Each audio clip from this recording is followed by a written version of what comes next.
we brought how many different carols from how many different sources together?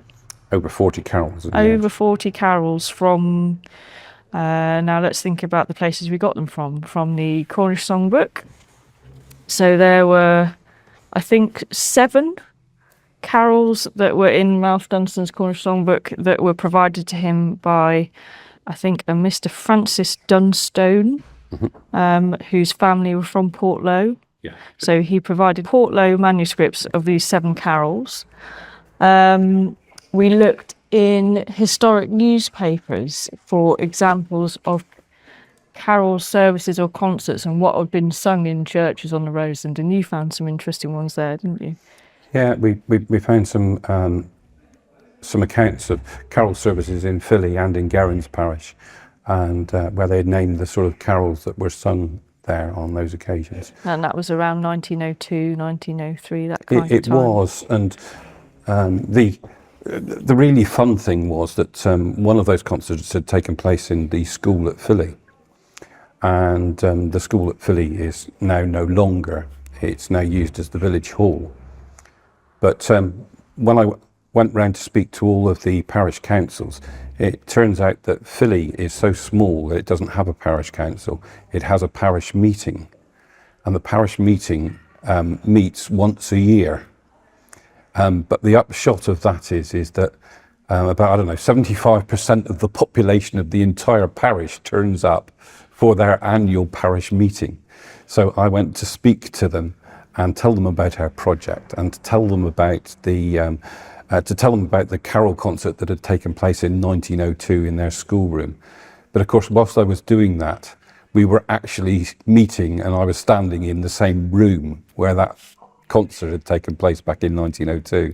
And when I was telling them about it, the impact of that was obvious on the people that I was speaking to. They were extremely pleased that this event that had taken place there, where they were sitting, and consequently they chipped in with some money for the project. So yeah, so there were newspaper reports from the early 20th century, and then we did a bit of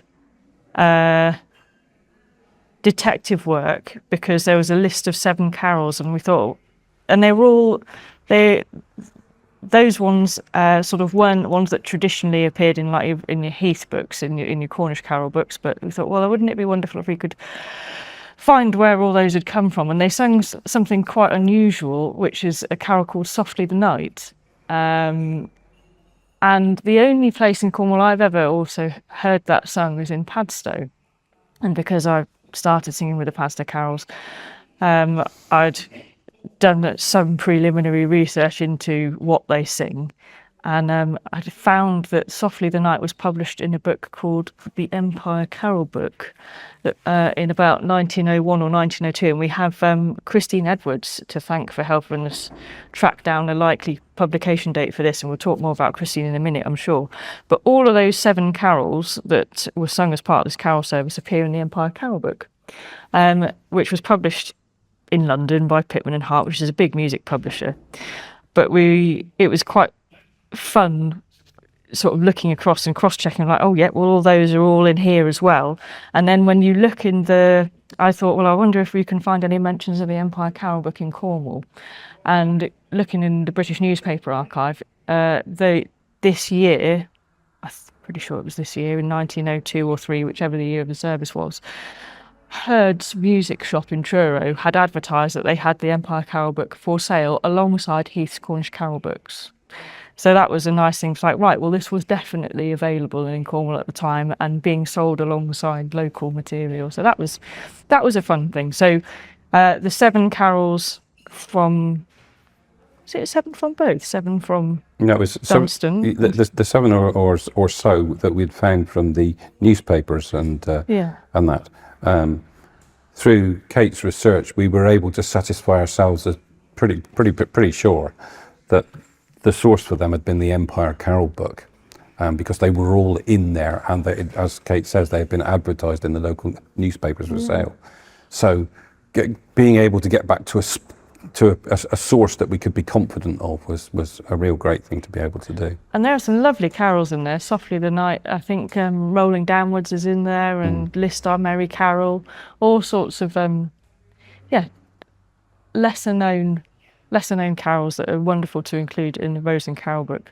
Another newspaper find was Rouse Rouse, which again is a Padstow carol as far as I and probably everybody else is concerned, but well, especially because it was published in the 1920s by Novello, another London publisher. But here it is. Rouse Rouse from Your Slumbers, a traditional Cornish carol. This carol was recorded from a rendering given on Christmas Eve 1921 by Mrs. Ellen Lobb, then aged 86, who has lived all her life at Penrose in St Gerrans, Cornwall, so about 2 miles from where I currently live. But Emma, the lovely Emma from Roseland Music Society, had found a copy of this leafed in with the Radford sisters' copy of the Cornish songbook. And so we had this carol, and I'm like, well, they obviously had a copy of it. That's interesting. But then we found a newspaper report about a BBC, a concert that had taken place, I want to say in St Mawes. It was in St Mawes in the 1930s. In the 1930s, of a concert that the Radfords had been involved with, where Rouse Rouse was performed, and it was broadcast on the BBC.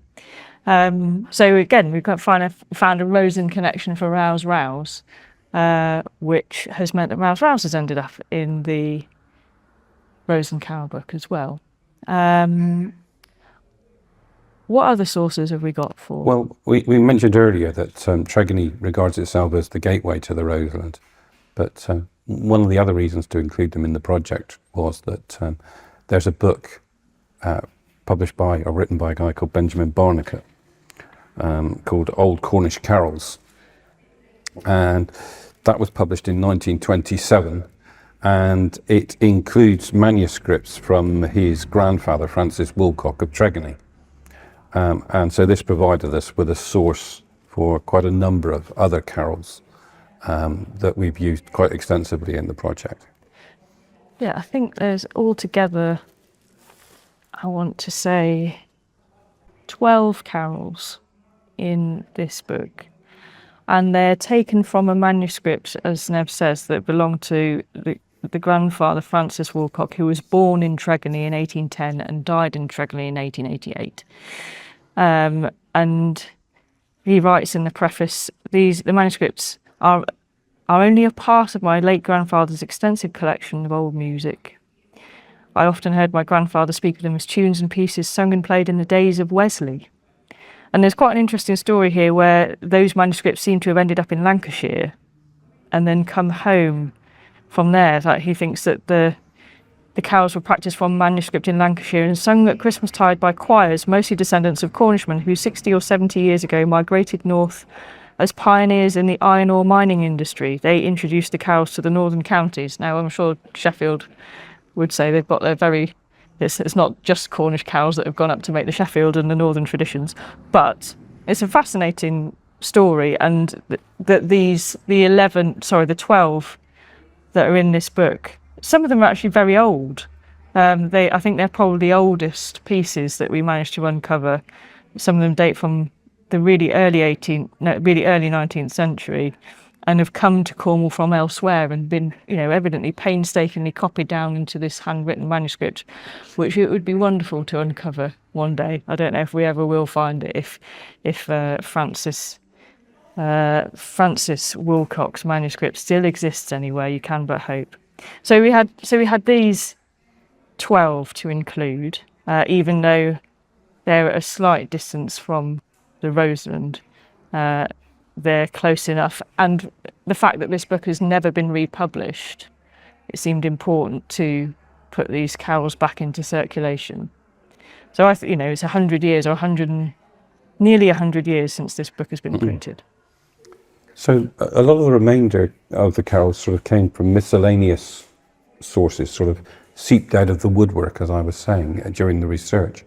One of them came as earlier I related how Yvonne Fuller had come to our memory day, but it transpired again that she had written a carol called Thou Rosa Light, which she performed with the St Mawes Waits at the Tresanton Hotel on an annual basis, and Yvonne kindly worked with our music transcriber, Peter Meanwell, and we were able to include her carol in the collection, which is actually, I've heard the Washaway West Gallery Choir sing that carol, and it is quite delightful, and it's been a pleasure to include that in the collection as well.